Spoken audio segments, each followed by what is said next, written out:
முதல் வாசகம். தாவீதை சாமுவேல் திருப்பொழிவு செய்தார். ஆண்டவரின் ஆவி தாவீதின் மேல் நிறைவாக இருந்தது. சாமுவேல் முதல் நூலிலிருந்து வாசகம்.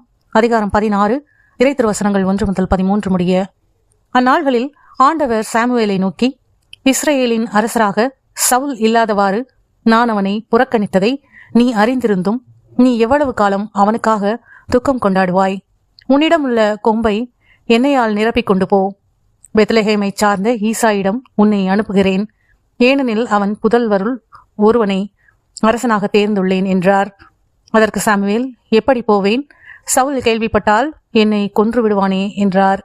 மீண்டும் ஆண்டவர், நீ ஒரு கன்றுக்குட்டியை எடுத்துச் செல். ஆண்டவருக்கு பலியிட வந்துள்ளேன் என்று சொல். ஈசாயை பலிக்கு அழைத்திடு. அப்பொழுது நீ செய்ய வேண்டியது என்னவென்று உனக்கு நான் தெரிவிப்பேன்.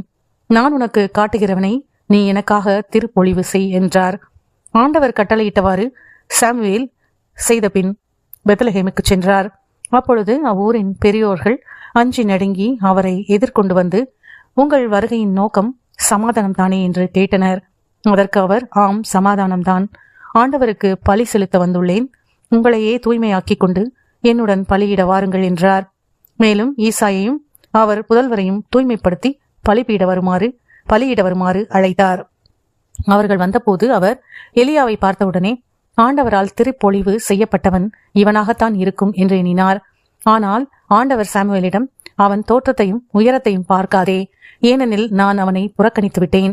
மனிதர் பார்ப்பது போல் நான் பார்ப்பதில்லை. மனிதர் முகத்தை பார்க்கின்றனர், ஆண்டவரோ அகத்தை பார்க்கின்றார் என்றார். அடுத்து ஈசாய் அபினதாவை அழைத்து சாமுவேல் முன்பாக கடந்து போகச் செய்தார். அவர், இவனையும் ஆண்டவர் தேர்ந்து கொள்ளவில்லை என்று கூறினார். பிறகு ஈசாய் சம்மாகுவை கடந்து போகச் செய்தார். ஆண்டவர் இவனையும் தேர்ந்து கொள்ளவில்லை என்றார் சாமுவேல்.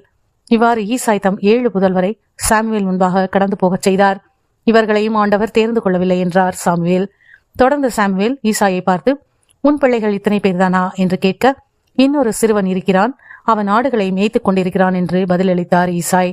அதற்கு சாமுவேல் அவரிடம், ஆள் அனுப்பி அவனை அழைத்து வா, ஏனெனில் அவன் வரும் வரை நான் உணவருந்த மாட்டேன் என்றார். ஈசாய் ஆள் அனுப்பி அவனை அழைத்து வந்தார். அவன் சிவந்த மேனியும் ஒளிரும் கண்களும் கொண்டு அழகிய தோற்றமுடன் இருந்தான்.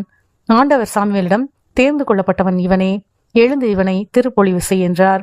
உடனே சாமுவேல் எண்ணெய் நிறைந்த கொம்பை எடுத்து அவன் சகோதரர் முன்னிலையில் அவனை திருப்பொழிவு செய்தார். அன்று முதல் ஆண்டவரின் ஆவி தாவீதின் மேல் நிறைவாக இருந்தது. சாமுவேல் ராமாவுக்கு புறப்பட்டு சென்றார். ஆண்டவரின் அருள்வாக்கு. இறைவனுக்கு நன்றி. பதிலுரை பாடல். திருப்பாடல் 89. பல்லவி. என் ஊழியன் தாவீதை நான் கண்டுபிடித்தேன். என் ஊழியன் தாவீதை நான் கண்டுபிடித்தேன். முற்காலத்தில் பற்றுமிகு அடியாருக்கு நீர் காட்சி தந்து கூறியது, வீரன் ஒருவனுக்கு வலிமை அளித்தேன், மக்களினின்று தேர்ந்தெடுக்கப்பட்டவனை உயர்த்தினேன். என் ஊழியன் தாவீதை நான் கண்டுபிடித்தேன். என் ஊழியன் தாவீதை கண்டுபிடித்தேன். என் திரு தைலத்தால் அவனுக்கு திருப்பொழிவு செய்தேன். என் கை எப்பொழுதும் அவனோடு இருக்கும். என் புயம் உண்மையாகவே அவனை வலிமைப்படுத்தும். என் ஊழியன் தாவீதை நான் கண்டுபிடித்தேன். நீரே என் தந்தை, என் இறைவன், என் மீட்பின் பாறை என்று அவன் என்னை அழைப்பான். நான் அவனை என் தலைப்பேறு ஆக்குவேன். மன்னகத்தில் மாபெரும் மன்னன் ஆக்குவேன். என் ஊழியன் தாவீதை நான் கண்டுபிடித்தேன். நற்செய்தி வாசகம். ஓய்வு நாள் மனிதருக்காக, மனிதர் ஓய்வு நாளுக்காக அன்று. மார்க் எழுதிய தூய நற்செய்தியிலிருந்து வாசகம். அதிகாரம் 2, இறை திருவசனங்கள் 23 முதல் 28 முடிய.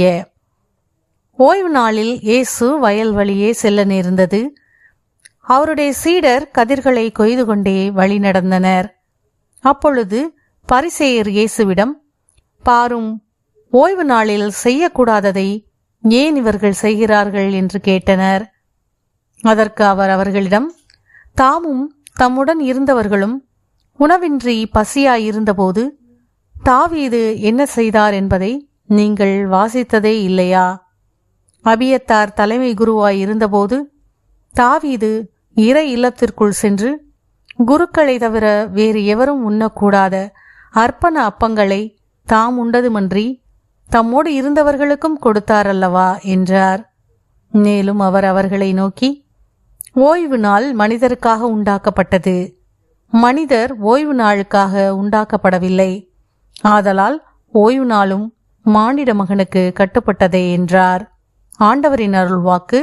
கிறிஸ்துவே உமக்கு புகழ்.